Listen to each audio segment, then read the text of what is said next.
Break के बाद एक बार फिर स्वागत है आपका। बढ़ते हैं खबरों की ओर। बीजेपी मुख्यालय में भारतीय जनता पार्टी, आपको बता दें, लगातार अलग अलग आयोजन करती है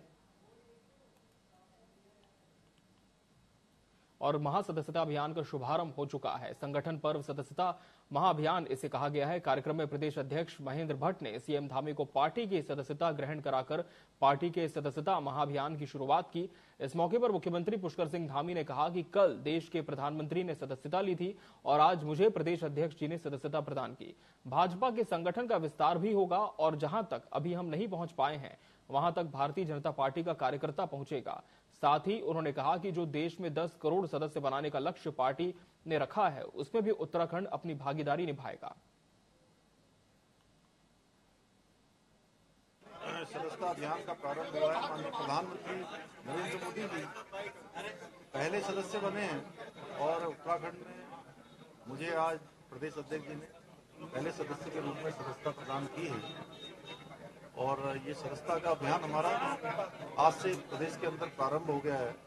कल से जिलों में भी प्रारंभ होगा, पूरे प्रदेश के अंदर चलेगा और इसके साथ साथ हमारा संगठन पर्व भी चलेगा।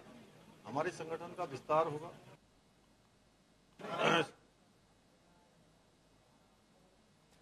देहरादून स्थित मुख्य सेवक सदन में कस्तूरबा गांधी बालिका विद्यालय टनकपुर की छात्राओं ने मुख्यमंत्री पुष्कर सिंह धामी से मुलाकात की।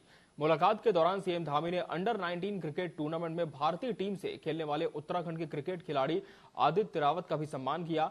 छात्राओं से बातचीत के दौरान उन्हें मन लगाकर अपनी पढ़ाई पर ध्यान देकर देश का नाम रोशन करने की सीख देते हुए कहा कि सभी बच्चे हमारे देश और प्रदेश का भविष्य हैं।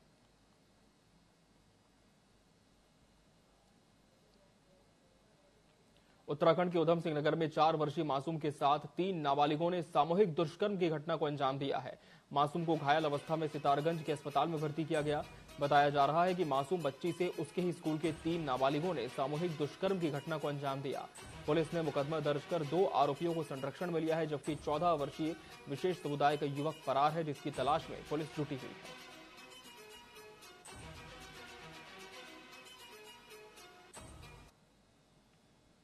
तुरंत जो है हम कार्रवाई करते हुए स्कूल के टीचरों के साथ बात करा हमने। उस बच्ची का तत्काल जो है हमारा महिला सब इंस्पेक्टर ने नियमानुसार महिला सब इंस्पेक्टर और महिला पुलिस कर्मचारीगण ने उनका एक बार प्रथम दृष्टया फर्स्ट लेवल का बयान लिया, जिसमें उस बच्ची ने पुष्टि किया। तो और महिला पुलिस की मौजूदगी में सितारगंज कोतवाली की पुलिस द्वारा वहाँ पर सितारगंज हॉस्पिटल में जाकर एक गायनेकोलॉजिस्ट से मेडिकल एग्जामिनेशन कराया गया है। तो मेजर इंजुरी कुछ नहीं है बच्चे को। यस, थोड़ा सा प्राइवेट पार्ट्स पे इंजुरी है, तो ये चीज का पुष्टि हुआ। तीनों बालक है ABC, तीनों बालकों को बाल कल्याण पुलिस अधिकारी द्वारा परिजनों के साथ, उन्हीं के परिजनों के साथ संरक्षण में लेने के उपरांत बाल कल्याण बोर्ड के सामने, किशोर न्याय बोर्ड के समक्ष उनको हम पेश करेंगे। उधम सिंह नगर के जिलाधिकारी तहसील दिवस के अवसर पर खटीमा पहुंचे, जहां उन्होंने लोगों की शिकायत सुनी। जिलाधिकारी ने बताया कि लगभग 68 शिकायतें आ चुकी हैं, जिसमें से 7-8 लोगों का निस्तारण तुरंत कर दिया गया है। इसके अलावा अत्यधिक जलभराव के कारण सड़क टूटी हुई है, बिजली के पोल टूट चुके हैं। जल समस्या को लेकर शिकायत आई थी, जिनको लेकर संबंधित अधिकारियों से तुरंत निस्तारण के निर्देश दिए गए। साथ ही ट्रेंचिंग ग्राउंड के लिए भूमि ढूंढने की प्रक्रिया जारी है और जल्द ही प्रक्रिया पूर्ण हो जाएगी।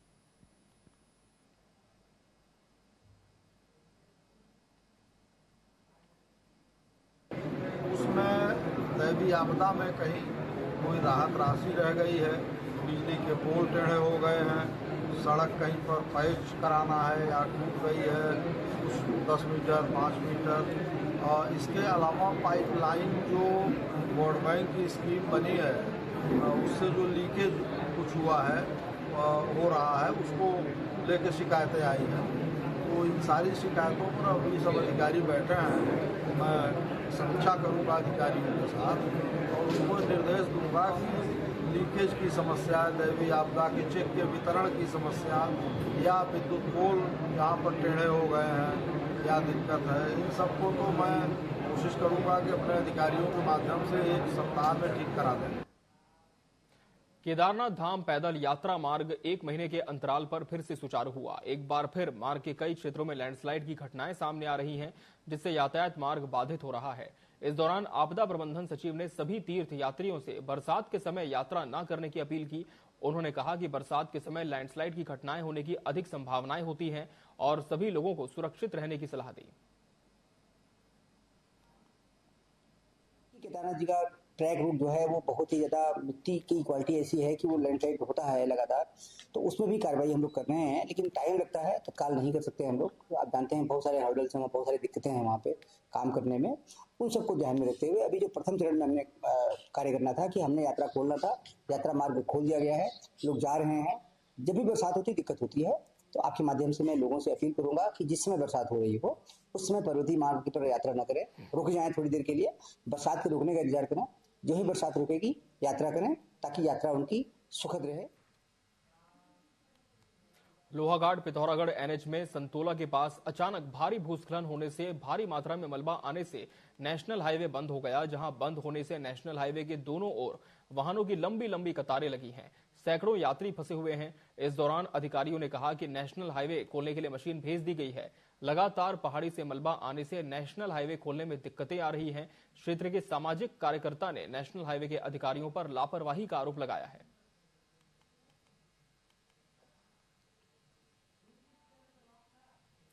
उधम सिंह नगर जिले में अब मंकी पॉक्स भी दस्तक दे रहा है। सरकार भी लगातार मंकी पॉक्स के खतरे को देखते हुए अलर्ट मोड पर है। मुख्य चिकित्सा अधिकारी ने कहा कि अस्पतालों में मंकी पॉक्स बीमारी के लिए अलग से वार्ड बनाए जा रहे हैं और कहा कि मंकी पॉक्स के दाने चेहरे से शुरू होते हैं और धीरे धीरे पूरे शरीर में फैल जाते हैं। इसके लक्षण शरीर में वायरस करीब 10 दिन बाद पता चलते हैं। ये बीमारी बच्चे और बुजुर्गों में खासकर प्रभाव डालती है। सांस लेने में दिक्कत, खांसी, तेज बुखार होना, सिर दर्द होना, बदन दर्द होना, ये सब जो सभी वायरल जो बीमारी हैं उसके लक्षण होते हैं। उसके साथ साथ जो है इसमें फफोले जो शरीर पे बनते हैं और तालू पे बनते हैं, वो इसका एक लक्षण। बचने का तो यही है कि अगर कोई संक्रमित व्यक्ति है तो उसके आसपास ना जाया जाए। जैसे हम प्रिकॉशन हमने कोविड में रखे थे, मास्क लगा करके रहना, डिस्टेंस बना करके रहना, तो कोई भी जो वायरल डिसीज होती है उससे वही बचाव के तरीके हैं। जो संक्रमित व्यक्ति है वो भीड़भाड़ वाले इलाके में ना जाए, वो मास्क लगा के रखे, और जब उसका संक्रमण होता है तो और जो आम व्यक्ति है वो भी अगर उसका मास्क का इस्तेमाल करेगा और संक्रमित व्यक्ति के क्लोज कॉन्टैक्ट में नहीं आएगा तो उससे उसका बचाव हो सकता है। नैनीताल के भीमताल के साथ ताल में पुलिस प्रशासन और झील विकास प्राधिकरण की टीम अतिक्रमण तोड़ने पहुंची। स्थानीय दुकानदारों ने अतिक्रमण हटाने के लिए कोई भी नोटिस नहीं देने की बात को लेकर विरोध शुरू कर दिया। कहा कि बड़े पूंजीपतियों की दुकानों को हटाने के लिए समय दिया जा रहा है, लेकिन छोटी दुकानों को बिना कोई समय दिए तोड़ दिया गया। वहीं स्थानीय लोगों ने पुलिस प्रशासन के खिलाफ नारेबाजी शुरू कर दी। प्राधिकरण के अधिकारियों ने कहा कि समय सबको दिया गया था, 20 दुकानों का आवंटन किया जा चुका है, बाकियों की व्यवस्था की जा रही है। 2 मिनट का टाइम नहीं दे रहे। ये गरीब आदमी चाहेंगे क्या है? इधर अपना हाथ जाए, प्यार से दुकान बना रही है, इसमें हम डीसीपी लगाने देंगे? जितना प्यार से हमने बना के उतना प्यार से निकालेंगे।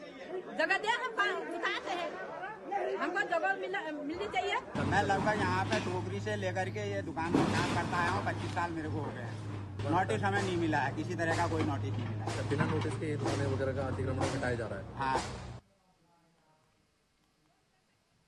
नंदानगर में नाबालिग लड़की से अश्लील हरकत करने वाला युवक आरिफ को पुलिस ने देर रात बिजनौर से धर दबोचा। पुलिस ने युवक के अन्य संभावित ठिकानों पर भी तफ्तीश दी, जिसके लिए इलेक्ट्रॉनिक सर्विलांस की मदद ली गई। उसे चमोली लाया जा रहा है।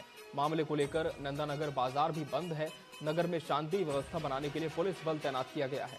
आपको बता दें कि घटना के बाद आक्रोशित लोगों और व्यापारियों ने नगर में जुलूस निकाला था, साथ ही कई दुकानों में तोड़फोड़ की थी। 31 तारीख को थाना नंदनगर घाट में एक तहरीर दी गई। एक नाबालिग लड़की के पिता के द्वारा कि उसकी लड़की से वही रहने वाले आरिफ खान के द्वारा जो है छेड़छाड़ की गई। इस तहरीर पर तत्काल नंदनगर थाने पर मुकदमा पंजीकृत किया गया। उसके क्रम में चमोली पुलिस द्वारा एक्यूज्ड को गिरफ्तार कर लिया गया है और आगे की जो वैधानिक कार्रवाई है वो की जा रही है। न्यूज अपडेट में फिलहाल इतना ही। मुझे और मेरी पूरी टीम को दीजिए इजाजत। नमस्कार।